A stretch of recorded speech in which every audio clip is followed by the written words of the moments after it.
Assalamualaikum, selamat pagi. Ketemu lagi dengan saya Wulan, dosen dan financial planner. Sebenarnya perencanaan keuangan itu hampir sama baik teman-teman single atau menikah. Tapi bagi yang belum tahu, ada beberapa level dalam perencanaan keuangan. Yang pertama, teman-teman harus selalu menjaga agar cash flow selalu positif. Artinya apa? Hidup nggak boleh besar pasak daripada tiang, ya. Jadi duit yang masuk harus lebih banyak daripada duit yang keluar. Nah, yang kedua, teman-teman juga harus belajar manajemen utang. Ternyata utang itu nggak boleh sembarangan loh ya. Usahakan utang itu untuk kepentingan yang produktif. Kalaupun terpaksa utang yang konsumtif, maka total cicilan hutang dalam keluarga itu dalam 1 bulan adalah maksimal 30% dari pendapatan. Nah, lalu yang ketiga, teman-teman harus persiapkan namanya dana darurat, ya.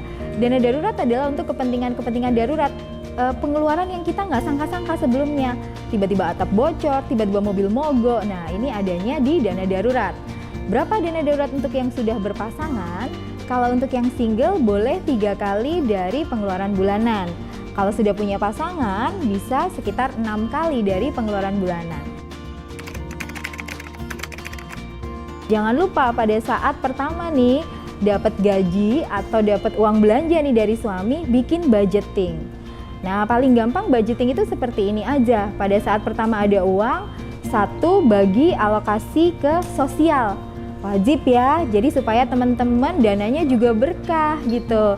Nah, pengeluaran sosial ini minimalnya adalah 2,5%.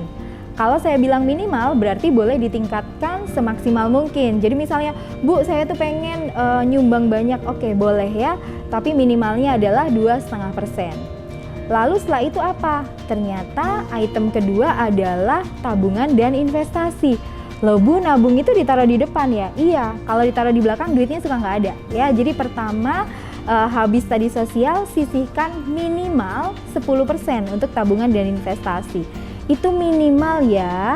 Jadi kalau bisa 20% bagus, bisa 50% tambah bagus lagi. Boleh. Berapa? Maksimalnya adalah 20% dari pendapatan. Nah, jadi begitu teman-teman mendapatkan gaji tadi, begitu dapat uang belanja dari suami, masukkan ke pos-posnya masing-masing. Nah, lalu jangan lupakan tadi ya, tabungan dan investasi untuk dana darurat pertama, baru setelah itu untuk tujuan keuangan yang lain.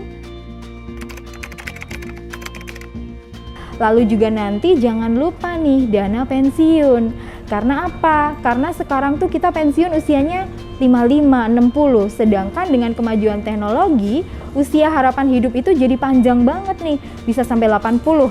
Bayangkan, 60 ke 80 berarti 20 tahun kita nggak dapat income tapi harus tetap hidup gitu kan. Dari mana duitnya?